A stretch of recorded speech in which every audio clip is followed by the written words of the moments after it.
What's going on, guys? This is Clark Knives here, back with another video.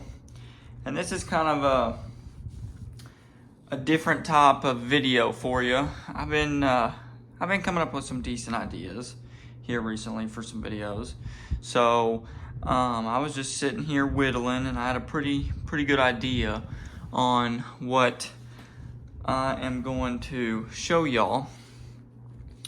And I know a decent amount of y'all enjoy watching me go live, and whenever I do my whittling videos or whittling lives, So what I'm going to do is I'm going to show y'all how to whittle a spoon, okay?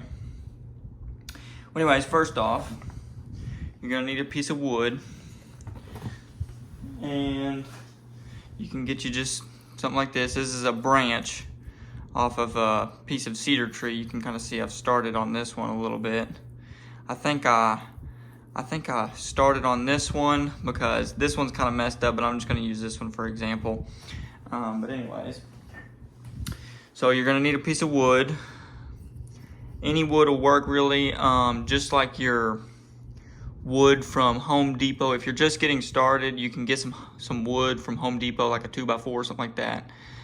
You don't need really a long piece, just a piece about this long. You can do even shorter. I've made some shorter ones for like coffee scoops and stuff. But anyways, you're gonna need a knife, of course. And I've got a couple different knives here to show y'all, different things with them and stuff.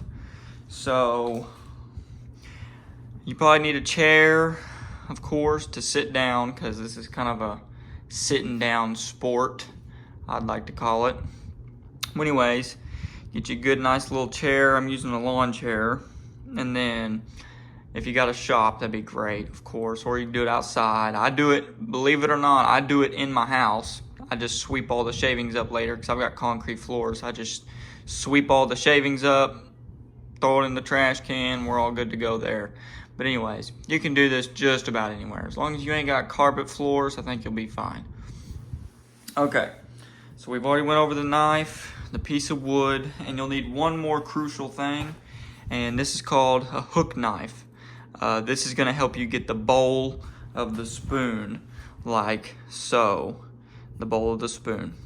So what it does, let me put this knife up real quick. What it does is you got the sharp end. Sorry, I'm a lefty, so I'm going to show y'all with my left hand. I hold the spoon like this, and you just need to firmly grasp it, and then you can take your hand, whichever one you want, and you're just gonna sit there and you're gonna push.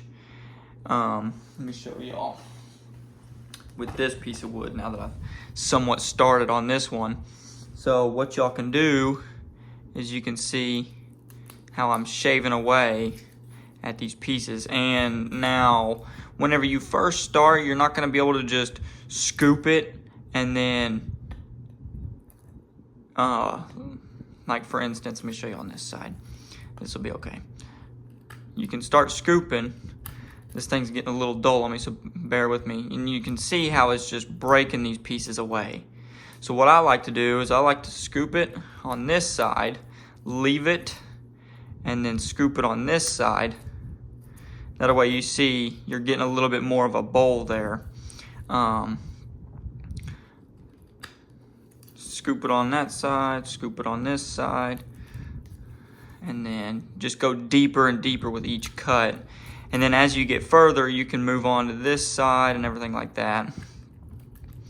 And then eventually, from doing this a couple times, you see we're starting to form a bowl. Okay, so I'm gonna put that up now. And then eventually you'll end up with something like this. Now this, it's not very pretty or anything like that, but once you get everything nice and smooth, and you see this little hump here, so I'll go through and I'll cut that off and get it nice and smooth as good as I can with my knife. And then I'll go through and sand it with some sandpaper on the inside here to smooth it out and make it all even and flat and everything. But if you don't have access to one of these, or you don't have the funds to buy one of these, that's okay, because there is an alternate way to do this.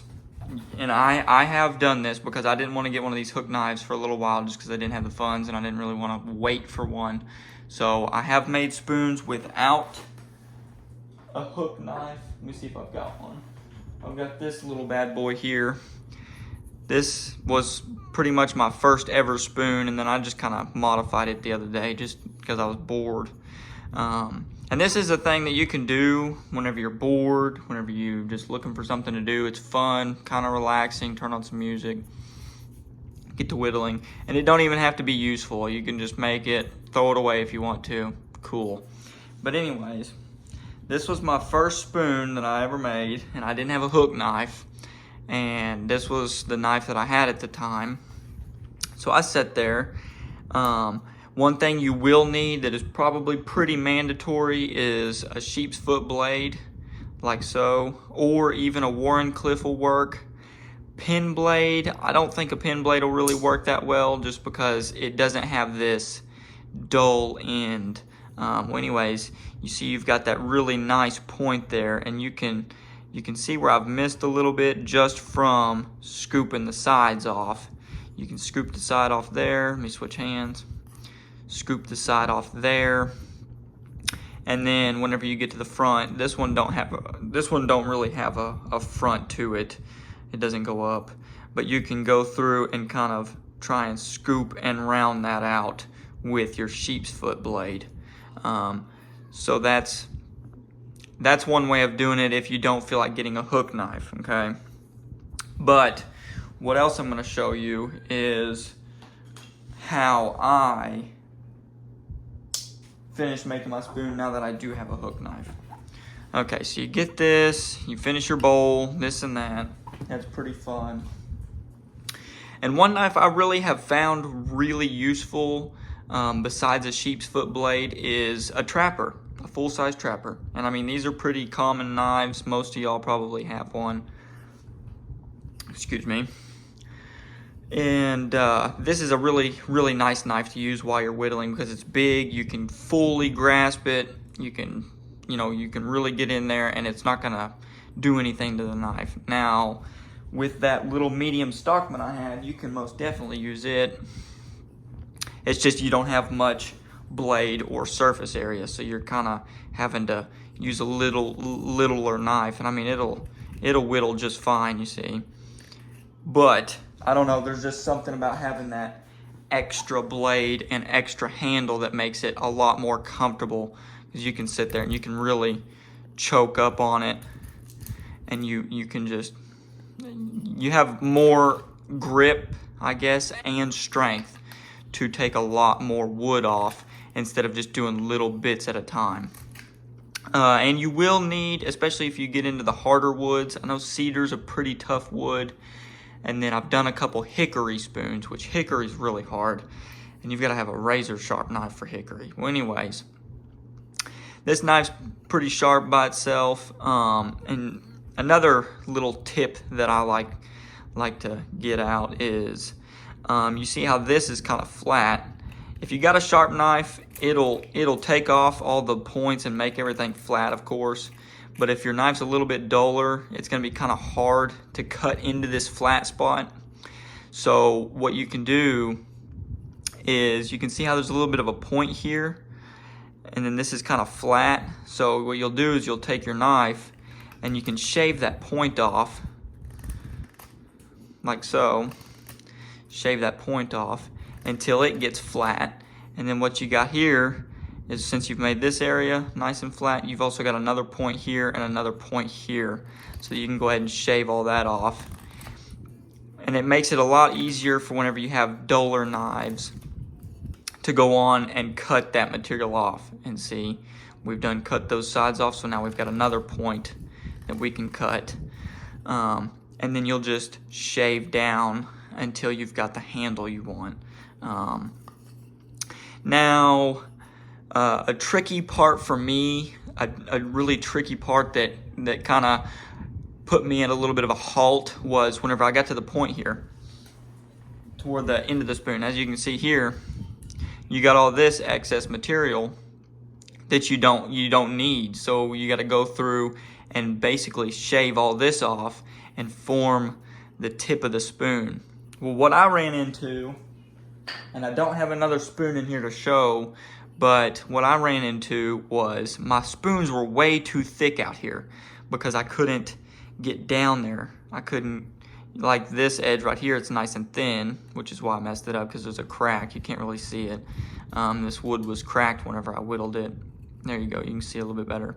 So this one's kind of junk, but anyways, you want to be, you want a spoon to be pretty thin on the edges, and you don't want a big hunk of wood. But my spoons always ended up looking like this, because I didn't know how to get down there and make the front thin, because you're going with the grain here, but whenever you get up here, you're going against the grain. So something I kind of found out and learned is that if you cut it in a point like this, and you just keep working at it, see, it's a lot harder to cut against the grain. You can see it's kind of struggling, and that's what makes for a sharp knife. You can kind of get under this point here too and shave a good amount of material off, but just keep working at this point, and then, you know, of course, shave your points off if your knife's a little bit duller. And then eventually, whenever you get so much of this point,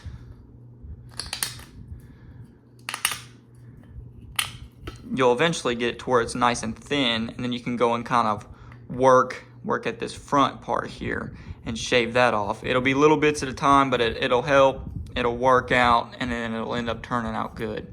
I've got a couple spoons and a couple shorts that I have done to kind of give you a little bit of an idea of what it will turn out to look like, because I'm probably not going to be able to finish the tip of this in time enough. We're already 11 minutes and 47 seconds, and I really didn't want to drag it out this long, but I'm trying to get all my points in. And then whenever you're whittling, something I've learned that helps is, instead of just sitting here and trying to just do this number, you're kind of inaccurate whenever you're doing this. I mean, yeah, you're shaving off material, don't get me wrong, but it's not accurate. You're kind of all over the place, your knife's going every which way and stuff like this. So to control your cut more, what I like to do is I'll choke up on the knife. I'll kind of put my index finger there on the tang of the knife. Just be careful not to cut yourself. I end up usually cutting myself one way or another. What is, I choke up on the knife here, put my thumb on the front, and I mean, even if you are using a slip joint, it's not going to close on your finger because you're choked up. And even if you do slip up, it may just bite your finger there a little bit. So you don't have to worry about cutting a finger off or anything. Choke up, put your thumb on the blade, and what I like to do is hold the spoon, and then I'll push on this thumb. And you can see you get a lot more controlled cut, and then you can scoot your spoon with your other hand. That way it helps you get a lot more material off, and also get you a more controlled cut. Now another tip is, whenever you are whittling, most of the time just pushing the knife, it's really hard to just push it. You've got to have a really sharp knife to just continuously push it in the same spot, not move the blade. So one thing I like to do, a good tip that helps me out, is whenever I'm doing it, I will pull the blade. Pull the blade. That way you are sawing and not just pushing. It makes it to where you get a lot more material cut off than just pushing it. Now, granted, I have, like I said, this knife's pretty razorous, so I can do just about anything and still get a good amount of material off. But let me show you. I think this knife's just a little bit less sharp, so pushing it is not going to be the easiest. But whenever you get these points, it makes it a little bit easier. But whenever you sit there and you saw like that, you get a lot of material coming off. And then eventually, after you do so much, your handle starts to form. And then you can take this here and kind of eye your roundness of the spoon, and you can sit there and just whittle that away and get the kind of a belly going there, so that you don't just have a good chunk of meat there. I'm just switching knives here. Another knife. You can sit there. I just sharpened this one. I don't think it's as sharp as I want it yet. It's not very razorous, but yeah, it's not super duper sharp. This will kind of show you what I mean. But just pushing it, you can get a decent amount of material off. But sitting there and actually sawing it gets you a really nice cut going, a nice chunk cut off, and you can make a lot of progress with one swipe instead of continuously doing little bitty chunks at a time. And I've sat there and done little bitty chunks at a time until I finally realized, you know, maybe a sharper knife would help. But I'm not the greatest at sharpening knives, and over my year and a half of sharpening my own knives, I've finally kind of learned and grasped how to get a knife razor sharp. And if you are sharpening your knife with a stone for the first time, definitely go look up some videos. Take the time to learn how to sharpen a knife, and even if you have to, write down some notes. You just need a good set of stones, some oil or water, and you just got to be patient. I'm not a very patient person. I never have been, really, and that's why it took me forever to get my knives sharp, and they weren't ever like hair-splitting sharp. But after I've learned to just take my time and do it a little bit longer and focus on my edge while I'm sharpening it, the results are actually crazy. So I mean, still, even then, I don't get my knives just super duper sharp unless I just sit there for a long time and actually take my time and pay attention and stuff like that. But yeah, that's why I really like these trappers. You've got a lot of cutting edge. I'm over here filleting my skin off with this knife. You've got a lot. Yeah, look at that. See, that's the difference between a sharp knife and then a not so sharp knife. You can see how much material I'm taking off with such a sharp knife versus just one that I kind of swiped through a couple times and then called it good.